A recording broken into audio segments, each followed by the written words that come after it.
उत्तर प्रदेश के एक छोटे से गांव में भैरवपुर में अर्जुन नाम का एक लड़का रहता था। चौड़ी गलियां, कच्चे घर, आम का पेड़ और सुबह सुबह गांव की घंटियां की आवाज, यही उसके बचपन की पहचान थी। लेकिन गांव में एक चीज और मशहूर थी। अर्जुन का सपना, वो पढ़ लिख कर अपने गांव के लिए कुछ बड़ा करना चाहता था। एक स्कूल, एक लाइब्रेरी और किसानों के लिए मदद का केंद्र। पर गरीबी उसके सपनों के चारों ओर दीवार बनकर खड़ी थी। पिता खेतों में मजदूरी करते, माँ दूसरों के घर चूल्हा चौका। अर्जुन जानता था कि पढ़ाई जारी रखना आसान नहीं होगा। अर्जुन हर सुबह 5 बजे उठकर खेतों में पिता की मदद करता, फिर 2 किलोमीटर दूर सरकारी स्कूल तक पैदल जाता। गांव के बच्चे अक्सर कहते, अरे अर्जुन, इतना पढ़कर क्या करेगा? शहर जाकर नौकरी करेगा और हमें भूल जाएगा। अर्जुन बस मुस्कुराकर कहता, मैं शहर जाऊंगा, लेकिन एक दिन गांव को वापस दूंगा। उसके शब्दों में ऐसी सच्चाई थी कि सुनने वालों के दिल में भी विश्वास जग जाता था। स्कूल का रास्ता लंबा था, लेकिन हर मोड़ पर मिट्टी की महक उसे याद दिलाती, तुम यही के हो और तुम यही लौटना है।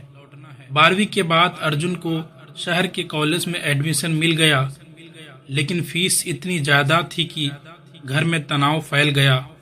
पिता ने कहा, बेटा, हम कोशिश करेंगे, पर शायद ये मुमकिन नहीं। अर्जुन ने सिर हिलाया, बाबा आप बस आशीर्वाद दो, बाकी मैं कर लूंगा। वह शहर गया, सिर्फ 3 जोड़ी कपड़े, थोड़ी सी बचत और बहुत सारे ख्वाब लेकर। शहर विशाल था, तेज था, अजनबी था, पर अर्जुन ने हार नहीं मानी। दिन में कॉलेज और रात में होटल में बर्तन धोने की नौकरी। उसके दिन और रात दोनों मेहनत से भरे थे। कई बार थक हार कर वह छत पर बैठ जाता, आसमान की तरफ देखता और कहता, गांव वाले अगर उम्मीद रख सकते हैं तो मैं कैसे हार मान लूं। 4 साल गुजर गए। अर्जुन ने पढ़ाई भी की, नौकरी भी की और अपनी आंखों के सपनों को संभाल कर रखा। डिग्री मिलने के बाद अर्जुन को एक अच्छी कंपनी में नौकरी मिल गई। पहली सैलरी मिली तो सबने सोचा अर्जुन अब शहर का आदमी बन गया है।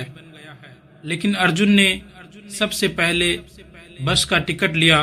भैरवपुर लौटने का घर जाते समय वह पूरे रास्ते सोचता रहा कि गांव के लिए क्या क्या कर सकता हूँ। वहां पहुंचते ही गांव वालों ने उसे घेर लिया। अरे अर्जुन शहर से आया है, बड़ा आदमी बन गया, अब गांव को भूल मत जाना। अर्जुन मुस्कुराया, मैं तो बस अपनी मिट्टी लेने आया हूँ। उस रात चूल्हे पर माँ ने गरम गरम रोटियां बनाई। पिता ने कहा, बेटा आज तूने हमें गर्व महसूस कराया है। अर्जुन ने दोनों के हाथ पकड़कर कहा, बाबा असली गर्व तब होगा जब हमारा गांव बदलेगा। शहर की नौकरी चल रही थी, पर अर्जुन हर महीने कुछ पैसे बचाकर गांव के लिए रखता और फिर एक दिन उसने पहला कदम उठाया।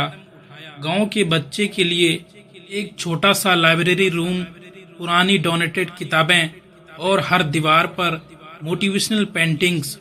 गांव के बच्चे ने पहली बार रंग बिरंगी किताबें देखी। उनकी आंखों में चमक देखकर अर्जुन को पहली बार लगा कि वह सही रास्ते पर है। कुछ ही महीने बाद उसने अगला काम शुरू किया, किसानों के लिए मंडी और खेती की नई तकनीक। गांव के बुजुर्ग पहले से हिचकिचाए, अरे बेटा, हम तो हमेशा ऐसे ही खेती करते आए हैं। अर्जुन ने धैर्य से समझाया, बाबा जमाना बदल चुका है, कम पानी में भी फसल अच्छी हो सकती है और जो मेहनत आप कर रहे हो वह उसकी सही दाम आपको मिलना चाहिए। धीरे धीरे किसान शामिल होने लगे।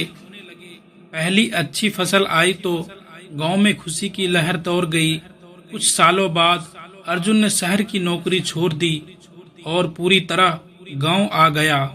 अब उसके पास खुद की टीम था और गांव की खुशियों में उसका योगदान साफ दिखता था। बच्चे स्कूल जाने लगे, किसानों को अच्छे दाम मिलने लगे, महिलाओं के लिए सिलाई केंद्र खुल गया, पंचायत ने मिलकर सड़कों की मरम्मत करवाई।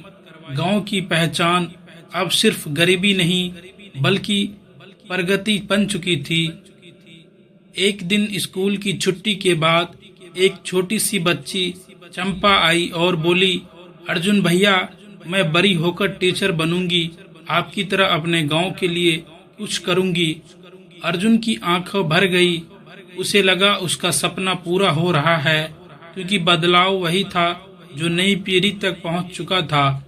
एक शाम अर्जुन अपने पिता के साथ खेतों में बैठा था। सूरज ढल रहा था, हवा में मिट्टी की खुशबू थी।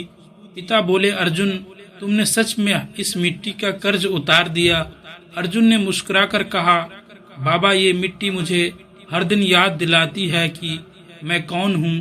अगर आज कुछ किया है तो इसी गांव ने मुझे काबिल बनाया है। पिता ने उसके सिर पर हाथ रखा।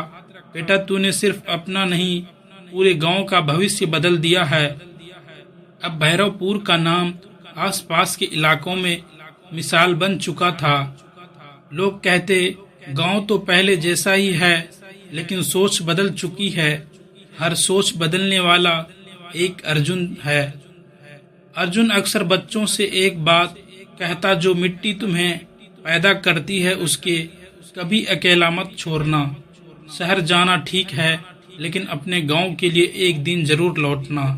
मिट्टी की वही खुशबू जिससे अर्जुन का सफर शुरू हुआ था, अब उसके गांव के हर घर में महसूस होने लगी थी।